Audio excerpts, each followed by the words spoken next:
Hello friends, जय हिंद। मैं Anil बिलंसी, career power bankers अड्डा पुणे ब्रांच से एक बार फिर आपके सामने।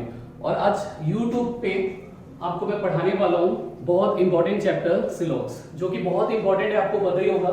IBPS, SBI, RBI जितने भी बैंक एग्जाम है और SSC की अगर बात करें, CGL, CHSL, वहां पे भी ये टॉपिक बहुत इंपॉर्टेंट है। काफी सारे स्टूडेंट ने बोला कि सर सिलॉक्स पे भी वीडियो बनाइए, तो अभी फर्स्ट टाइम में यूट्यूब पे हमारा जो करियर पावर बैंकर्स अड्डा पुणे ब्रांच है, ठीक है, चैनल का नाम भी आपको दिख जाएगा लास्ट में। यहाँ पे ध्यान देना, स्क्रीन पे आपको टेलीग्राम चैनल का आपको लिंक भी दिख जाएगा, सारी चीजें, तो वहां से आप देख सकते हैं। हाँ, और सिलॉक्स ये चैप्टर बहुत इंपॉर्टेंट है। सिलोलिज्म भी कह लीजिए या सिलॉक्स कह लीजिए या सिलोलिज्म कह लीजिए, ठीक है, एक ही चीज है।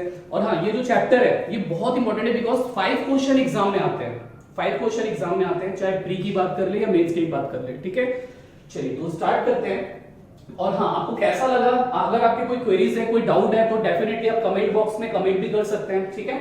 चलिए स्टार्ट करते हैं। अब देखिए, सिलॉक्स एक चैप्टर है जिसमें अगर मैं फॉर्मेट की बात करूं तो पहले आपको एग्जाम में कैसा दिखेगा कि एक स्टेटमेंट गिवन होता है, ठीक है। स्टेटमेंट में लाइक आ जाएगा some ARB, some BRC, all CRD, some CR0D, like this, ऐसा कुछ होगा, ठीक है, स्टेटमेंट में। उसके बाद फिर आपको कुछ कंक्लूजन गिवन होता है, ठीक है। तो हमको क्या करना है, चेक करना है कि कौन सा कंक्लूजन इंप्लिसिट होगा, कौन सा नहीं होगा, ठीक है। कंक्लूजन जस्ट ट्रू और फॉल्स चेक करना होता है। तो यहाँ पे मैंने कुछ एग्जांपल्स आपको लिखे हुए, ठीक है। जैसे देखिए यहाँ पे सबसे फर्स्ट अगर हम बात करते हैं तो स्टेटमेंट दिया हुआ है सम ARB, ठीक है। स्टेटमेंट क्या है? सम ARB। तो सबसे पहला काम क्या है, सिलॉक्स अगर हम सॉल्व करते हैं तो ध्यान में रखना है कि हमको परफेक्ट वेन डायग्राम बनाना आना चाहिए, मतलब हम सॉल्व करेंगे वेन डायग्राम के थ्रू, ठीक है। तो देखिए सबसे पहले मैं क्या करूंगा, स्टेटमेंट पढ़ूंगा सम ARB। तो स्टेटमेंट मैंने पढ़ा सम ARB, तो इसका सम ARB का वेन डायग्राम कैसा बनेगा? मैंने पहले A बनाया, उसके बाद फिर मैंने A के सम पोर्शन को B के साथ ओवरलैप किया। So this is perfect Venn diagram of some ARB। Clear है? हाँ, एक स्टेटमेंट ऐसा भी आ सकता है ऑल ARB, ठीक है। तो अगर ऑल ARB का वेन डायग्राम बनाना है तो परफेक्ट वेन डायग्राम कैसा बनेगा? ऐसा, ठीक है। This is all ARB। देखिए ये सम ARB का वेन डायग्राम है, ये ऑल ARB का वेन डायग्राम है, ठीक है। ये परफेक्ट वेन डायग्राम है। पॉसिबल वेन डायग्राम भी होते हैं, तो अभी मैं पॉसिबल वेन डायग्राम आपको नहीं बताऊंगा, ठीक है। जस्ट मैं आपको परफेक्ट वेन डायग्राम भी बताऊंगा, ठीक है। ये सम ARB का है, दिख रहा है आपको। एक का ये सम पोर्शन जो है वो B है, ठीक है। यहाँ पे देखो A का कंप्लीट पूरा पोर्शन क्या है?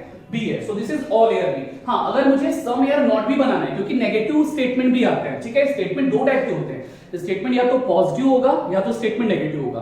तो अगर पॉजिटिव स्टेटमेंट है तो पॉजिटिव वेन डायग्राम अलग बनाना है आपको, और अगर नेगेटिव स्टेटमेंट है तो नेगेटिव वेन डायग्राम भी अलग बनाना है, ठीक है। नेगेटिव वेन डायग्राम कैसे बनेगा वो भी मैं आपको बता देता हूं। Suppose if statement is some AR not B, तो सम AR नॉट B का परफेक्ट वेन डायग्राम कैसे बनाना आपको? ऐसा, ठीक है। देखिए पहले मैंने क्या बनाया, A, और A के ये सम पोर्शन को मैंने नेगेटिव रखा। ये लाइन जो मैंने यूज किया है दिस इज फॉर नेगेटिविटी। याद रखना, ये लाइन जो है, ये लाइन क्रॉस, ये किसको रिप्रेजेंट कर रहा है? नेगेटिविटी को। तो ये सम AR नॉट B का परफेक्ट वेन डायग्राम है। हाँ, अगर स्टेटमेंट आता है नो A इज B, ठीक है, तो नो A इज B का वेन डायग्राम कैसे बनेगा? पहले मैंने A बनाया, फिर उसके बाद B बनाया, और दोनों के बीच में मैंने लाइन क्रॉस पुट कर दिया। So this is perfect Venn diagram of no A is B, ठीक है। तो हमेशा याद रखना, अगर आप सम AR नॉट B का वेन डायग्राम बनाना चाहते हो तो ऐसा बनाना है, नो AR B का वेन डायग्राम बनाना है तो ऐसा बनाना है। क्लियर है? ठीक है। तो ये 4 वेन डायग्राम होते हैं परफेक्ट, चारों आपको पता होना चाहिए, ठीक है, याद रखिएगा। चलिए अब हमको क्वेश्चन सॉल्व करना है। देखिए, तो एक अच्छी चीज मैं बताऊं तो एग्जाम में सिलॉक्स के कुछ लिमिटेशंस भी है। लिमिटेशंस क्या है? एग्जाम में जो कंक्लूजन है वो एक लिमिट तक ही आ सकते हैं। तो अगर मैं बात करूं एग्जाम में कंक्लूजन की, तो देखिए कंक्लूजन दो टाइप के होते हैं। एग्जाम में कंक्लूजन दो टाइप के होते हैं, या तो आपको एग्जामिनर सर्टेन कंक्लूजन देगा या तो एग्जामिनर आपको पॉसिबल कंक्लूजन देगा। But how will we differentiate whether the conclusion is certain और पॉसिबल? कैसे डिफरेंशिएट करेंगे? तो ध्यान दीजिएगा, अगर कंक्लूजन के सेंटेंस में कहीं भी आपको कैन बी या मे बी वर्ड दिखता है या फिर पॉसिबिलिटी लिखा हुआ वर्ड दिखता है, बिंग पॉसिबिलिटी, तो समझ जाना कि वो पॉसिबल कंक्लूजन है। तो पॉसिबल कंक्लूजन को चेक करने का तरीका अलग होता है और सर्टेन कंक्लूजन को चेक करने का तरीका अलग होता है, ठीक है। मैं आपको कुछ ट्रिक्स भी बताऊंगा कि सर्टेन के कंक्लूजन को एकदम बहुत जल्दी में कैसे हम अटेम्प्ट कर ले, ठीक है। तो यहां पे ध्यान देना, टोटल एग्जामिनर एक स्टेटमेंट के अकॉर्डिंग टोटल 8 कंक्लूजन दे सकता है, ठीक है। 8 बोले तो 8 सर्टेन भी दे सकता है और 8 पॉसिबल के भी दे सकता है। मतलब अगर मैं टोटली बात करूं तो टोटली 16 कंक्लूजन बनते हैं। 8 सर्टेन के कंक्लूजन बनते हैं और 8 पॉसिबल के कंक्लूजन बनते हैं, ठीक है। ये ध्यान में रखिएगा। इसके अलावा बाहर से कुछ भी कंक्लूजन नहीं आ सकता, बस चेंज होगा तो AB। मैंने यहाँ पे एलिमेंट्स क्या लिए हुए? AB की जगह कुछ भी हो सकता है, फैन हो सकता है, कंप्यूटर हो सकता है, कीबोर्ड हो सकता है, मार्कर हो सकता है, कैट हो सकता है, डॉग हो सकता है, कुछ भी एलिमेंट्स हो सकते हैं, ठीक है। तो सब्जेक्ट और प्रेडिकेट कुछ भी हो सकता है। यहाँ पे ध्यान दीजिए, यहाँ पे मैंने AB लिया हुआ है, ठीक है। अब देखिए एक सिंपल सा एग्जांपल है, अगर मैं आपसे डिस्कस करूं स्टेटमेंट क्या है मेरा, सम या बी। बट एग्जाम में सिर्फ एक स्टेटमेंट नहीं आता, 3-4 स्टेटमेंट आ सकते हैं, ठीक है। बट अभी हम यहाँ पे जस्ट सम या बी का केस डिस्कस करेंगे। सिलॉग्स में टोटल 4 केसेस होते हैं, सम का केस, ऑल का केस, सम नॉट का केस और नो का केस। तो देखिए सबसे पहले हम सम का केस डिस्कस कर रहे हैं।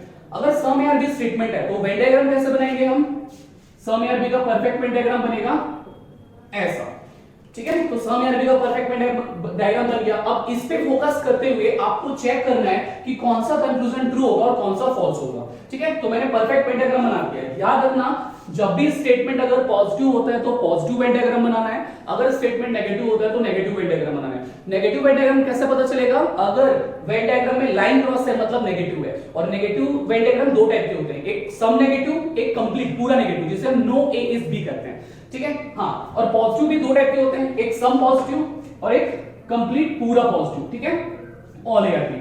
तो दो टाइप के वेन डायग्राम पॉजिटिव के मिलेंगे, दो टाइप के वेन डायग्राम नेगेटिव के मिलेंगे, ठीक है। तो हमको चारों वेन डायग्राम अच्छे से पता होना चाहिए। तो उस वेन डायग्राम में फोकस करके हम कंक्लूजन को चेक करते हैं। देखिए ये बहुत सिंपल सा केस है सम का केस, ठीक है। तो सम या बी, स्टेटमेंट मेरा सम या बी है, वेन डायग्राम मैंने पॉजिटिव बनाया, ठीक है। हाँ, अब देखिए अगर फर्स्ट कंक्लूजन है सम ए आर बी, यहाँ पे मैंने कंक्लूजन फर्स्ट क्या देखा है, some A are B, statement क्या था मेरा, सम ए आर बी। अब बहुत सारे स्टूडेंट कंफ्यूज होते हैं, बहुत लोगों को पता नहीं कहां से कंफ्यूजन हो जाता है कि यार स्टेटमेंट अगर सेम टू सेम कंक्लूजन है तो वो फॉल्स होता है, मतलब री स्टेटमेंट फॉल्स होता है, ऐसा कुछ स्टूडेंट समझते हैं। बट ऐसा नहीं है, री स्टेटमेंट हमेशा ट्रू होता है सर्टेनिटी में, ठीक है। सो ये फॉल्स नहीं होगा, it will be true. First conclusion मेरा क्या होगा, ट्रू, क्योंकि बिकॉज देखिए स्टेटमेंट क्या है, सम ए आर बी, और कंक्लूजन क्या है, सम ए आर बी। तो यहाँ पे सम ए आर बी आपको दिख रहा है ना, ये सम ए आर बी तो है, तो ये फॉल्स कैसे हो सकता है, ये ट्रू होगा, है ना। मतलब अगर मैं आपको एक स्टेटमेंट देता हूं, स्टेटमेंट मतलब मैंने बोला it is a marker, this is a marker, और अगर मैं आपसे कंक्लूजन पूछता हूं, मैं क्वेश्चन पूछता हूं कि इज इट अ मार्कर, तो आप बोलोगे yes sir it is a marker, आपने तो बताया मार्कर है। तो जो चीज अगर इंफॉर्मेशन हमको मिली है, स्टेटमेंट में मिली है, और अगर कंक्लूजन में वही चीज पूछी जा रही है, तो वो डेफिनेटली ट्रू होगा, ठीक है। हाँ, वो पॉसिबिलिटी में फॉल्स होता है। ऑलवेज रिमेंबर, जो स्टेटमेंट, जो कंक्लूजन सर्टेनिटी में ट्रू है, डेफिनेटली वो पॉसिबिलिटी में क्या हो जाएगा, फॉल्स हो जाएगा। तो अगर यहाँ पे कंक्लूजन ऐसा है some A can be B, ध्यान दीजिए सम ए आर बी है, बट अगर some A are B is a possibility लिखा है कंक्लूजन में, तो वो फॉल्स हो जाएगा, ठीक है, हमेशा याद रखना ये। हाँ, नेक्स्ट अब देखिए सेकंड कंक्लूजन क्या है, सम बी आर ए।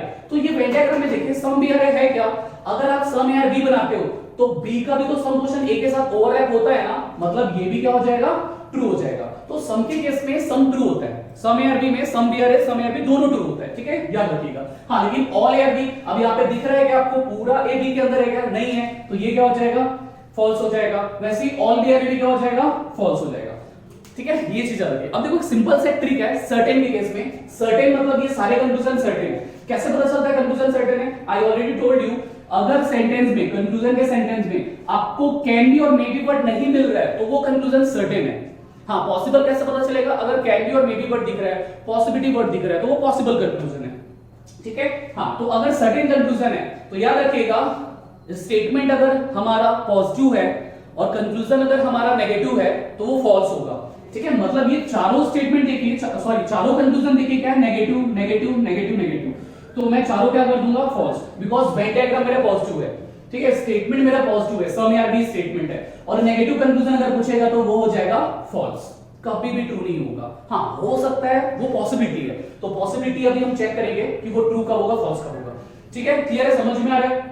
अब देखिए अगर ये चीज मैं पॉसिबिलिटी में पूछूं कि some B are A is a possibility, तो पॉसिबिलिटी में क्या होगा, सम बी आर ए यहाँ पे बन सकता है क्या, नहीं बन सकता, because it is already done, ये ऑलरेडी बना हुआ है, some B are A already बना हुआ है। तो जब some B are A already बना हुआ है तो वो फिर से नहीं बन सकता, यहाँ पे क्या हो जाएगा, फॉल्स। देखो मैंने आपको ऑलरेडी बताया जो कंक्लूजन सर्टेनिटी में ट्रू है वो पॉसिबिलिटी में फॉल्स होता है, ठीक है। तो याद रखना जो कंक्लूजन सर्टेन में ट्रू है वो पॉसिबल में कभी ट्रू हो ही नहीं सकता, हमेशा फॉल्स ही होगा। हाँ, अब देखिए all A are B, all A are B क्या ये पॉसिबिलिटी है, बन सकता है। तो सिंपल सा फंडा है, देखिए पहले से सम ए आर बी बना हुआ है और बाकी का ये जो पोर्शन है this is called free portion, इसको हम बोलेंगे फ्री पोर्शन, ठीक है, this is my free portion. तो ए का ये सम पोर्शन फ्री है, बट ये पोर्शन ये फ्री नहीं है, वो पॉजिटिव है। तो मुझे क्या बनाना है, all A are B is a possibility. अब देखिए पहले से सम ए आर बी बना हुआ है, अगर मुझे पूरे ए को बी बनाना है तो क्या मैं बना सकता हूं कि यस डेफिनेटली बन सकता है। क्यों बन सकता है, क्योंकि ए का सम पोर्शन पहले से बना हुआ है और बाकी का पोर्शन क्या है, फ्री है। तो फ्री है तो वो भी बन सकता है, नेगेटिव तो नहीं है ना। हाँ, अगर नेगेटिव होता है ये पोर्शन तो फिर नहीं बन सकता, because we don't know anything about this free portion, ठीक है। तो ये फ्री पोर्शन के बारे में अगर हमको कुछ भी नहीं पता तो कांट से हम कुछ कह नहीं सकते, ठीक है, याद रखिएगा। अब देखिए यहाँ पे अगर हम बात करते हैं some A are not B, एक बार फिर से मैं बताता हूँ, some A are not B is a possibility पूछता है तो डेफिनेटली वो बन सकता है। देखिए ये फ्री क्वेश्चन जो है ना, ए का सम क्वेश्चन फ्री है तो उसको आप पॉजिटिव भी बना सकते हो, नेगेटिव भी बना सकते हो। फ्री क्वेश्चन को हम कुछ भी बना सकते हैं पॉसिबिलिटी में, ठीक है, तो ये चीज क्लियर रखिएगा। हाँ नेक्स्ट, अब देखिए some B are not A, तो ये भी बन सकता है। बी के पास सम क्वेश्चन फ्री है ना, तो वो सम क्वेश्चन को हम नेगेटिव भी बना सकते हैं, तो इसकी पॉसिबिलिटी क्या हो जाएगी, ट्रू हो जाएगी। हाँ अब देखिए no A is B, no मतलब कितना पोर्शन होता है, 100% पोर्शन, नो मतलब पूरा, ठीक है, पूरा नेगेटिव, तो पूरा ए को नेगेटिव बनाया जा सकता है क्या, देखिए ध्यान से, थोड़ा सा पॉजिटिव है, पूरा नेगेटिव कैसे बनाया जा सकता है, बिल्कुल भी नहीं। हाँ थोड़ा सा फ्री था तो थोड़ा सा नेगेटिव बनाया जा सकता है, पूरा नेगेटिव नहीं बनाया जा सकता, तो इसकी पॉसिबिलिटी क्या हो जाएगी, false. Same to same no B is A भी नहीं बन सकता, क्योंकि बी के पास भी पूरा पोर्शन फ्री नहीं है, थोड़ा सा ही फ्री है ना, तो वो थोड़ा सा ही नेगेटिव बन सकता है, पूरा नेगेटिव नहीं बन सकता, वो भी क्या हो जाएगा, फॉल्स। तो ये था आपका सम का केस, ठीक है। इसी टाइप से हम ऑल का केस, सम नॉट का केस और नो का केस वो भी डिस्कस करेंगे। हाँ उसके लिए मैं नेक्स्ट वीडियो में आपको कुछ बताऊंगा नोट्स। हाँ अब कुछ इंपॉर्टेंट चीजें हैं, लाइक अगर मैंने आपको जैसे बताया स्टेटमेंट अगर पॉजिटिव है तो कंक्लूजन नेगेटिव क्या हो जाता है, फॉल्स हो जाता है। सिमिलरली अगर स्टेटमेंट नेगेटिव है तो पॉजिटिव कंक्लूजन भी फॉल्स हो जाता है, ये चीज हमेशा याद रखिएगा, ठीक है। और हाँ इसमें सिलॉक्स में आइदर और केस भी है, आइदर और केस के बारे में मैं आपको नेक्स्ट वीडियो में डेफिनेटली बताऊंगा, ठीक है। आज के लिए इतना काफी है तो ओके। और हाँ मैंने फिर से एक बार बोलना है कि अगर आपको कुछ डाउट है, कुछ क्वेरीज है रिगार्डिंग दिस केस, आज हमने जस्ट सम का केस डिस्कस किया है, तो डेफिनेटली आप मुझसे पूछ सकते हैं, कमेंट बॉक्स में कमेंट कीजिए। और हाँ अगर आपको ये वीडियो अच्छा लगा हो तो लाइक कीजिए, शेयर कीजिए और हमारे यूट्यूब चैनल बैंकर्स अड्डा पुणे यूट्यूब चैनल उसको सब्सक्राइब कीजिए। और हाँ टेलीग्राम का और हमारे फेसबुक का करियर पावर पुणे का बैंकर्स अड्डा पुणे का पेज का लिंक भी वहां पे है, आपके डिटेल्स में देख सकते हैं नीचे, ठीक है। Okay so that's it for today guys, thank you so much, जय हिंद।